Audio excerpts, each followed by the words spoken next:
Ever wonder what it's like to be a board member? Welcome to BoardVision, the official podcast of the NACD, the National Association of Corporate Directors. On this show, we share perspectives from leading corporate directors and discuss what makes boards effective, how they can help companies face challenges today, and become future-ready. Rob Galford is the lead independent director of Forrester Research and managing partner of the Center for Leading Organizations. In this episode, Galford and NACD advisor Susan Paley examine what a typical year looks like for public company directors. They discuss board calendars, agenda setting, best practices to avoid asymmetric information, and how to improve the experience of being a board member. Have you heard about the benefits of NACD's certification program? Today's boards operate in a dynamic and rapidly evolving world. The National Association of Corporate Directors provides directorship certification that sets the standard for high-impact board directors. It's more than certification. This is the premier program, preparing directors to successfully navigate an increasingly complex business and governance landscape. NACD's directorship certification will enable you to demonstrate commitment, deliver confidently, and create real value for your organization. Learn more and apply today at nacdonline.org. And now, your host. Rob Galford, we've been focused across this series of podcasts on sort of demystifying the boardroom for our listeners. And today, the lens I'd love to look through this at with you is around what on earth is a director getting themselves into when they sign up for a board, and especially given the time and energy it takes, what can they expect in a given year of board service? So I'm going to start out with a question that's really comprised of basically one word: meetings. Oh, the meetings. So let's start with the basics. So what is it about the mission and the purpose of a board that determines why and when they meet? A great place to start. Some of these things are most easily said is because we have to, or because we're told to, or that's the way we've always done it. And to a certain extent, that's true. It sometimes is required by statutes, by the states, that if you have a company or an organization, you must have a meeting. And sometimes it's a fact that it's in the bylaws of the entity that the board shall have meetings with a certain rhythm or a certain frequency or at a certain location. And sometimes it's just hopefully driven by the fact that, we really ought to get together to make sure we're fulfilling our duties as directors, the most basic one. And while those first two categories, in a sense, enforce that, I think the question you're asking is the appropriate existential one, which is, why are we here? What are we supposed to be doing here? Where do we draw the line between a board's responsibilities and that of the management, for example? So I think having a sense of that purpose of the board is the first and foremost question we have to ask. What do you, for those people who are on boards or about to be on boards, what's the purpose of your board? So this is a question they would ask themselves when maybe setting up the calendar coming ahead, and maybe how much would it play into that question, not just in general, what's the purpose of our board, but what's going to be happening this year to fulfill that mission? Are we looking at maybe some M&A or some extreme circumstances in our environment? How would that play in? Right. And so we move very quickly from the existential, the why are we here, to the practical. What are we supposed to be doing? And that's really where the board meeting comes in. And it is a good thing. Meetings are indeed supposed to provide, I would say, a couple of things. One of them is supposed to be oversight. Is this organization doing what we hope it to do?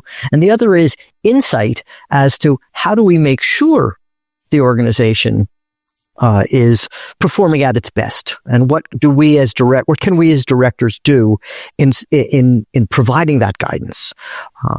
And that's the very first thing is, well, let's figure out why we're meeting and what that's about. And there's a rhythm to that, of course. And that is the annual rhythm, but there's also a meeting rhythm as well installed in there.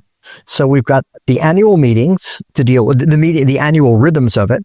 We've got the, let's say, the content of it, and we've got the process of it. How do we put all those three things together? So you talk about the rhythm. Let's start there. What determines how the board presets a calendar when a surprise would come up that would warrant something slightly off the expected rhythm? And how do the committees play into that versus the full board? Good questions all.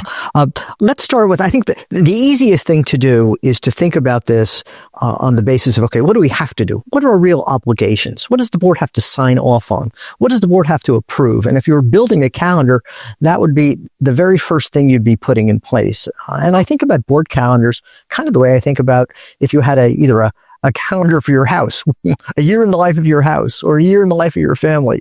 You know that, for example, certain holidays are boxed out because you're doing certain things. There are certain requirements that you have to fulfill. You have to pay your electric bill. You have to pay your taxes. You have to make sure that those things are done. And so on that sort of big calendar, and by the way, I'm a big fan of it, as opposed to just an online thing, a visual one that really maps out not just a month, but the year. What's the year look like? What are the rhythms? Those required things that we have to do, whether it's to, analyze or let's call them almost certify the annual results, the capital expenditure plan. And there are every time you have a meeting, you're going to want to do that, kinds of things. And those are full board activities all the time. Largely, at least on corporate and most nonprofit boards, it's how are we doing financially? Do we have the resources? Are we getting in the funds that we'd hope to get in? Are we spending funds that we have to spend in the right way?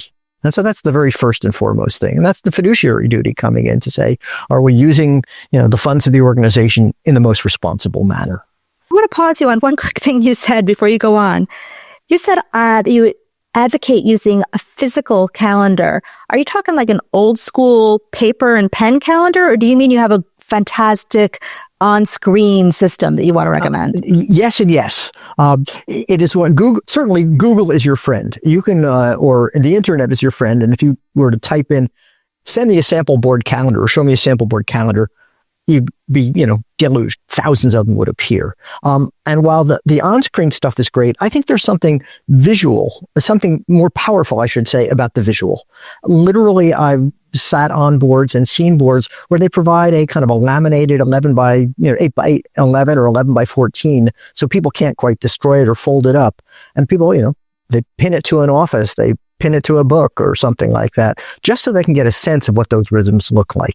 There's something about that I think is just influences our thinking and influences the way we kind of reflect on what our purpose is here and to spot the rhythms that you don't ordinarily get just with a quick online glance. Yeah. Okay, so you were talking to us a little bit about those rhythms, and I think you left off talking about these annual cadences. Right. And for a lot of entities, it's the annual cadences are kind of the heart and soul of it. It really is the first building blocks. It's the kinds of things that if you were to look at a board meeting agenda, they would always be on. It would be the report from whoever is running the financial numbers, whether it's a CFO or the head of finance or whatever that position is. It would be the where are we from the standpoint of customers and clients and those we serve and our expenses as well, and what's kind of new and changing in the marketplace, all those kinds of things that may be affecting the performance of the entity. And so I always believe we start with the how are we doing in the context of the external. So it's going to have to say something about what the marketplace is, as well as how are we doing as an entity. And then from there, you can kind of build on and say, okay, let's unpeel that a little bit. Let's look and see, okay, how are things on the people side? Or, are we having issues holding on to the number of people? And so you'll have a segment on those kinds of things as well. And it follows a very clear rhythm to me, which says, okay, start with finance, then go to the marketplace, then go internally, and then start to look at the pieces as well. What's affecting us and where does that look like? So there is both an annual calendar and there's also a rhythm to that meeting, but it shouldn't be taking up tremendous amounts of it, in that there'll be other things you're going to want to add to that agenda as well. Well, I don't know how many times we've said rhythm so far, but I think that might be part of the title of this podcast, because you're talking about multiple levels, the rhythm of a year, the rhythm of the actual conversation within that year, and maybe the external and internal cadence of the rhythm of the marketplace, of the mission. Now, when you talked about pieces, you were digging into the people, but I'm going to back up one step just to say, what do we need to understand about the subsets of that larger board in terms of committee work and committee meetings? Right. And I think that's an important question now, particularly given the fact that the complexity of the director role and board's responsibilities has really expanded so substantially over the past, 5, 10, 15 years. It's pretty important to make sure that you have a good sense of what the mandate is and what the charters are of both the board and the individual committees. So, for example, the comp committee, and most boards are going to require to have at least 3 committees, depending upon how big you are and if you're publicly traded or you're privately held. But it's helpful to think about those 3 committees, just which are kind of the hallmarks and benchmarks. One of them is, of course, the audit committee, or sometimes combined with the finance committee, but the audit committee. Are the books in the right way? Are we getting the right information out? Is the information valid and verifiable? And some of that is purely the function of the audit committee. The second of them is, of course, the comp committee, the compensation committee, which is fundamentally, are we paying the people in our organization the right amount? And in particular, at the board level, that's the CEO compensation. It has also impact on the other folks in the C-suite, of course, because you want to calibrate and make sure that they're okay. But the general, what are we paying the bulk of the corporation is really a business or a corporation's compensation committee, and it may be a small group, as opposed to the board's compensation committee responsibilities. They're primarily looking at executive compensation because that's where things can really go off the rails if you're not careful. And then the third and final of these sort of, let's call them almost regulated or not regulated, but statutory kinds of committees that are required is the nominating and governance committee. Who's on the board? Do we have the right people on the board? Are our board practices healthy? Are people being able to participate the way they should? Do we get the right information? All those kinds of things. So we've got those 3 pieces of committees that really have a set of charter and responsibilities. Sometimes they can act on their own, but it should be defined fairly clearly that, hey, this is one for the whole board. So for example, if you're going to, where we've seen, we want to, and we can see in today's kinds of headlines, we want to really dramatically give huge amounts of compensation to the CEO because he or she has led us in a path that's just fabulous. And so we want to give them an extra special award going forward to keep them around. That would be at least designed and developed and initially at least proposed by the comp committee. But there you need the whole board to approve it. Interesting. Okay. So there's some of the breakdown to the micro rhythm below the one. So let's talk for a second about the landscape of a given 12-month period. So in a year, what kind of seasons come up, if you will? Is there some business that has to take place in January versus May versus December? And to that point also, what role does it play in that answer if my company doesn't have a Jan 1 to December 31 calendar? I have, April 1 to March 31. Does my January happen later and in the first quarter of my year, or is it regulatorily based in terms of what is expected of my organization? A good question, and the quick answer is you still have to do everything every 12 months, whether you're on a calendar year that ends December 31st or a fiscal year that may end June 30th, like a lot of academic institutions just happen to have that as their date, or other organizations that go March 31st. It really, it's always the same thing. It's kind of from month 1 to month 12, and some of it's obviously the compliance kinds of things. If you are a publicly traded company and there now, only about 4,000 or 5,000 of them left in the United States. That number has dropped considerably in the past years. Are the filings done at the right time? The SEC, requests and requires you to make certain filings, whether it isn't, within a certain number of days after the close of your quarter, and obviously at the close of the year. So some of that gets regularly defined, and that's largely the financial kinds of things. There are other kinds of things that the board may have to certify compliance for that have other deadlines, but they are relatively few and far between, and a good calendar will pick that up. You must provide X information to a particular state or governmental agency by a certain date, 3 months after the close of your financial or your fiscal year. 3 months into the year, those kinds of things. And that really is the very first part of that. The other things that happen, I think, are really attuned to kind of the rhythms of the place. If you're a retailer, for example, you want to make sure that your inventory is looking a certain way, not just on December 26th, which may be one date, but 3 months before it. So you want to see those kinds of things, or to make sure that people are kind of managing the way the company has to work based upon even seasonality of their businesses, which can very much be a factor. There are some things which I would say, are universal. What's our capital expenditure budget going to be? How much money are we going to have to spend in the next year on big, giant capital expenditures, ripping out a new system, building a new factory, changing equipment, those kinds of things, buying tons of vehicles or something like that. That's one set of things which almost always makes the last few months of the year interesting. And then the other sort of not so secret element to this, but you do find, is that a lot of organizations don't get their act together in time to say, okay, here is our budget for next year. And sometimes the annual budget doesn't get set, or shall we say approved, until January or even February in certain organizations as well. So those are sort of the must-haves: capital expenditures, big budgets, annual plan, annual budget. Those are great. I feel that they're like, if we're building a roadmap for a given year on a board, those are great mile markers that can be driven by internal as well as external factors. As you said, universal as well as the particulars of our organization. And I guess the next question that logically follows is, what about all the other stuff on that agenda? How does a board reach consensus about what items should go on that agenda? And in fact, when they don't all reach a consensus, who ultimately, I don't know how to phrase it, either gets the job and the responsibility of deciding, or who prevails. Deciding.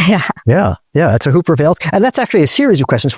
And I think it starts with that basic one. So what really goes on the agenda, in addition to all the stuff you have to do, sort of the reading of the prior meeting's minutes to make sure, you have to read it, but the approval of the prior meeting's minutes to make sure we captured everything right. The individual committee report outs. But what really goes on to a board's meeting agenda is a really interesting question, because if you have a large board, do you want to poll everybody and say, what would you like to make sure is on the agenda this month in addition to what we have to do? Or do you have really a small group of the board? Or sometimes it's just the CEO and the board chair, and perhaps if you have a chair of audit or a chair of governance who's particularly active, they may or may not poll all the members as to what should be on the agenda. So it can be a touchy area, because you also have people who favor certain things. We should be talking about this every single meeting. If you have people who are interested, for example, in sustainability, they want to make sure that sustainability is on that agenda front and center every meeting. If you have people who are much more concerned, let's say, about cyber risk or something like that, on the agenda front and center every meeting. So people have their own agendas sometimes, or their own interests, that can influence that carefully. So it's something of it can be something of a not quite a dance, but a massaging of inputs and saying, okay, how long do we really have for the meeting? And then how much can we really give good levels of service to those particular questions? Ebb and flow, the better meetings I've seen, the ones that or the better boards that I've seen, and I think I've been a part on, have been lucky enough to have at least a gathering mechanism for board input on a regular basis from every member, to say, you may not be able to get to all of them, but what's on your mind? And, an informal polling will very much help that. From your description, it sounds like a bit of an art and a science. So I'm interested, let's get to some sort of helpful hints for the listeners, since you have a wealth of experience on various sides of that board table. First of all, how does one prepare for a board meeting in terms of curating the right amount of information for themselves, whether it's in the board book or outside of the board book? How do you balance that? A good question. And there's always a challenge, because management is either tasked or asked or feels the need to provide tremendous amounts of information to a board because they've been asked the question or something. And I think that there's something of what I informally refer to as Galford's hierarchy, that there's a ton of data out there. And out of data, this is like building a wedding cake. Out of data, what we really are looking for isn't just data, but information. And out of information, we're actually not just looking for information, we're looking for insight. And that really becomes even more important because if you just send somebody an Excel spreadsheet, that's got information on it, but you're not getting them the insights. You're not saying, and this is important because of X or Y. So what we're really looking for isn't just insight, but usable insight. We can take it even further and make it usable insight actually used, and hopefully it'll generate the positive result. So you kind of have to triage that a lot. Otherwise, you're going to find yourself getting a 300-page board book, literally a 300-page or more board book every quarter or before every board meeting. And that's, let's face it, that's just too much. You're not going to be able to go through all that information.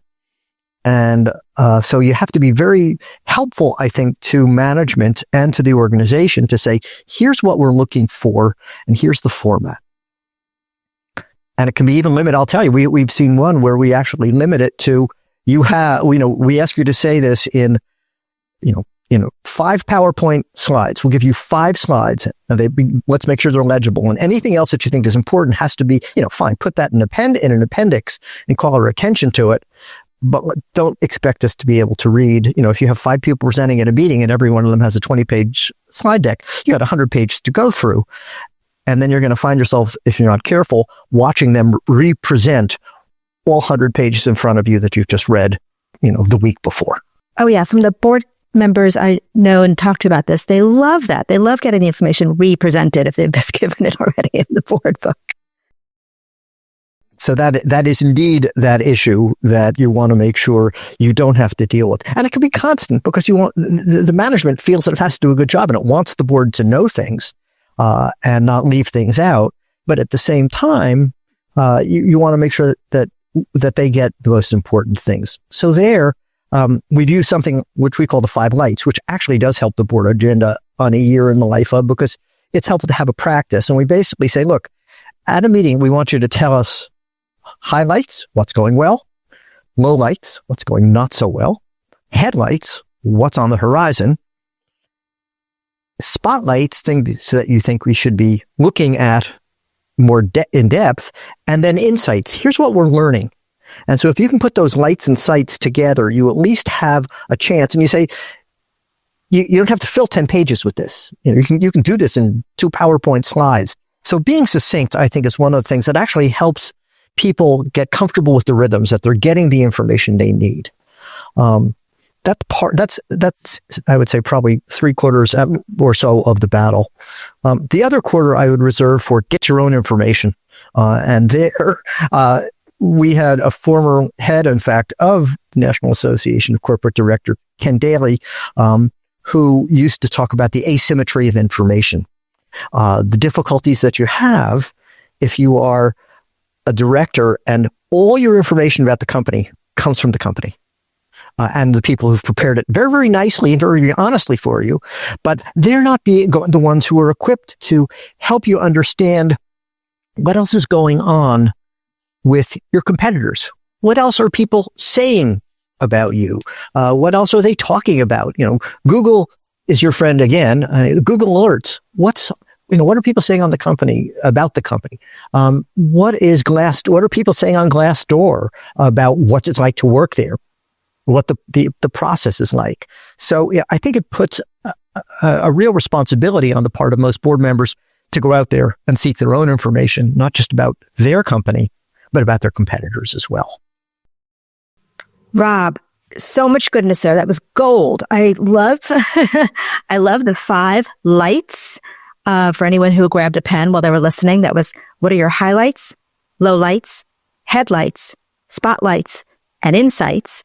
And I have to say, on so many of these podcast conversations that I've had the privilege of having with various guests like yourself, we get down to the crux of everything, which is that these are people on boards of directors and in management in these conversations. And it comes down to interaction, conversation, and building relationship. And so many of the tools that we pick up in these podcast conversations are ones that are, I think, applicable for life. I mean, imagine if at a family dinner table, you ask for the 5 lights, or even just give me 2 of them. And these are useful tools. So I love that. And I'm sure a lot of people are going to be borrowing that for their board work. And in terms of your places to look for, as you said, get your own information was the other 1/4 of the equation. I remember well Ken Daly, when he was CEO of NACD, saying, beware of the risk of asymmetric information. So you've hit it on the head around going out and doing your homework. And I'm wondering, what's the cost of that going badly? What happens when that, there's so many resources now. We could check LinkedIn physically as we're walking down the hall to a boardroom, or in a Zoom meeting when we're about to log on. What happens when we find that it's snuck out or we haven't been aware of it? Yeah, which all too often does happen. In fact, I'm glad you mentioned LinkedIn. That is really the source of, and has developed to be the source of, okay, what's really going on in the organization. And if you follow not just your entity, but your competitors' entities, you see who's coming, who's going. I saw not long ago one case where a very senior executive of the entity had put out their LinkedIn message about, after X number of years in this organization, I'm bittersweet saying goodbye and saying hello to the next thing, which will be X or Y or Z. And that was the way that many of the board members actually found out about this person's departure. And, not so good, as we might say. So that's one of the things you want to be thinking about. I think the other thing is you have to understand, put this in perspective, because what we have available now in terms of information is lots of anecdotal kinds of things. But to really understand it, you need to synthesize it. You need to put together what did you find compared to what did somebody else find? I had somebody I once had spent some time with who was a manufacturer of some food products that were being sold at both Costco and Trader Joe's. And you can be sure that they monitored what was going on at Costco and Trader Joe's with their products. But it also became fairly quickly apparent that unless they were going to be monitoring what comparable products were doing and how they were displayed at, you pick it, Target or Walmart or something like that, they were missing part of the boat. So these are parts of the puzzle that we ask people to really think about assembling so they have a better than narrow picture. It takes some work and it takes some time, but boy, does it pay dividends. Yeah. So you segued perfectly into my next question that was coming up for me as you were talking, because I was thinking there's an almost infinite amount of deep diving we can do now in our digital environment.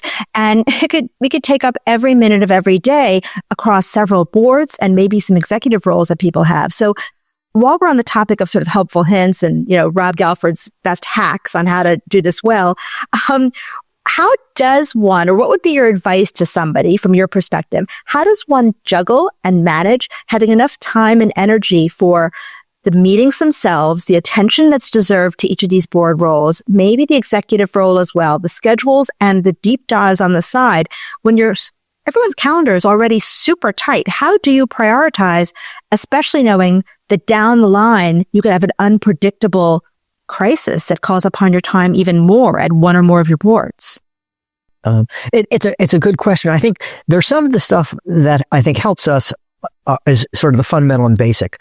The weekend before your next board meeting, make sure that you've got that, or whether it's the weekend before, the Monday before you pick the time, that you've got the time blocked out to have gone through what the company sent you or the organization has sent you. That is first and foremost a fiduciary kind of responsibility as far as I'm concerned, to understand what the company wants their directors to understand, or the organization wants their directors to understand. So that's jacks for openers, as they would say in certain gaming tables. And that is, I think, the easy part of this. The other part of it is understanding, the unpredictable. There will always be some crisis. There will always be some situation, some part of the organization that has, depending upon how big or how broad or sprawling it is, has an issue that's going to either hit the papers or hit the media in some way. And there, other than making sure that you don't overbook, and which is why I think a lot of organizations are saying, look, you can't be on too many boards. That this is not a good thing. You don't want to be overboarded, so to speak, just because stuff happens, and stuff happens always at the most inopportune times. other than wanting to make sure you kind of don't miss your sibling's wedding or something like that, there are going to be times that even with 4 quarterly board meetings and perhaps an annual, strategic offsite or something like that, the company's going to face a crisis or an opportunity that's going to require a series or a sequence of board meetings, one after the other for 3 or 4 or 5 nights or days even. And that just happens. It just does, which is why there's not too much you can do about it other than to be prepared for it. The other thing is that I think we do our CEO and senior management folks a disservice if we don't provide, I'll be kind of straightforward with you, nearly 24/7 availability for them, and depending upon the entity. For example, if you're running a large healthcare entity or a large hospital, or a hospital chain, and there is something going on at those hospitals, it may not be the equivalent of life-threatening for the particular patient, but it has the impact on the lives of so many people that you have to be kind of ready 24/7, that if your CEO or their chief medical officer says, hey, I need to get some board advice on X or Y, you got to be available. Wow, you really made me think about that. I mean, if a typical board member is on call more or less 24/7, I almost felt like, gosh, if you're in charge of a hospital or a healthcare organization, you're like 25/8. You're plus everything beyond that. And I'm wondering if you were to imagine, and maybe you have your own experience on this, a CEO, no doubt, feels as if she or he is always on call for some reason. How does the feeling compare as a board member? Is it the same level of on-call-ness, or is it a shift? It's a shift. It is a shift. You do feel on call. I've got, one chair who I, know and dearly love, and I can tell you that they are quite judicious about the contact other than that. But when I see a text that pops up that says, got 2 minutes to talk, I know it's meaningful. There's something else going on there. So I think while it's incumbent upon management to, not bug the board, and believe me, they don't. I think they're perfectly happy not to have the board involved sometimes. But for board situations or members to be able to provide that level of advice, you got to kind of be there. But I don't think you have to live on a state of red alert all the time. But when that text pops up, and it says, got 2 minutes to talk, I try to turn that one around in a nanosecond. And out of curiosity, on average, those 2 minutes to talk conversations, how long do they last? Again, to this person's credit, many of them really only last 2 minutes. It's a quick check-in. Hey, I'm thinking about X or Y. And sometimes you can say, and you do say, give me a little while to think about that. But by and large, they don't abuse this. Yeah. Good. And it's, I was thinking, obviously good judicious judgment on their part as management, and also probably no truer a description of the role of a board member. You're there to advise, provide oversight, insight, ask questions, and you could do that in 2 minutes instead of waiting for the next meeting in May. Absolutely. Timely is better. And again, we could spend lots of times, and you could fill lots of podcasts on the role of the board member, and that fundamental lesson that I think we try to impart to people on board of directors is noses in. Well, it's eyes open, but noses in and fingers out. That board directors are not supposed to be managing the entity, and sometimes we forget that in our effort to try to help things along. Yeah, but that's a digression. That's a whole other topic. That's a whole other podcast. But I do think that that's a good illustration of why sometimes 2 minutes being a true 2 minutes matters. You're not there to then manage the resolution and manage the rollout of something. You're just there to chime in on the idea. So that's quite a board level aspect. Great. Okay. Well, Rob, I think that in sort of beginning to wrap up our conversation, I have 2 questions that are flip sides of the same coin. And I would love your perspective on what is it that boards are really getting right in terms of the way they typically schedule and use the energy and time of those directors around the table. And on the other hand, what do you think would be a tweak or a little improvement to the efficiency and the efficacy and so forth of the most and best and highest use of that time and energy? Again, this is the question so much about not just, let's call it the year in the life of. The process is what happens when, and, when do you do your people review and when do you do your cyber review and those kinds of things. It's about how do we make, in some ways, our meetings and our existence as board members better. And some of that's quite behavioral. I see one of the things that really, I would say, is really judicious time, and this has to do with the year in the life of, judicious scheduling. There are certain organizations that the agenda becomes something of a joke on an annual, on the regular meeting, simply because it always goes over, which to me is not exactly a behavior you want to have. So it's going to be about time management and participation. What's my role here? I don't have to speak up every time. Are there areas where I really want to speak up? If you got a board with 14 people or something more than that, or 20 people or whatever the numbers are when they get kind of little in the, shall we say, excessive range in terms of members, you just don't have time for that. So real judicious use of the time. What are we asking the board to do? And when should you be, shall we say, checking the lights, and when should you be changing the light bulb? As an example, when do you want to check your fire systems, and when do you want to make sure that you've actually cleaned them out, so to speak? How deep do you have to go? So understanding what the board's role is on a, not quite meeting by meeting, but even topic by topic basis. Here's what I'm really looking for from you is extraordinarily helpful. And I think boards that focus on that do a better job. The one thing I think that where boards really have work to do, and this has to do with their calendar and the year in the life of kinds of things, is to change the venue every now and then, to change the rhythms, back to that word rhythms, just a little bit, to do it at a different place. If you are having your board meetings all the time in the same location, in a headquarters location or even virtually, change it up a little bit. Make sure that you do it near a client site. Make sure you do it literally in a different place. And I think we're now sufficiently, while we're all comfortable on Zooms, in person is so much better all the time. Avoiding hybrid meetings just on board stuff, really critical. So getting there and being there, wherever the there is, I think is the other thing where I think boards really have the opportunity to do that. And the other thing I want to put in the year of the life of the board director, not so much a year in the life of the board, is to make sure that at least one director or another goes to certain annual meetings purely as an observer. I often ask this of board members, if there were a new employee coming into this entity next month, what would their orientation look like? Is there an orientation class? Is it a greeting session? What goes on there? Is there, and have you ever been on one? What's it like to be a new employee in this organization? And very insightful kinds of things will have come out of when I have seen directors go through, those sort of starting exercises or town halls and town meetings, not just as an observer, not as an honored guest, not as a participant in any way, other than just being there to see what it looks like when things roll out.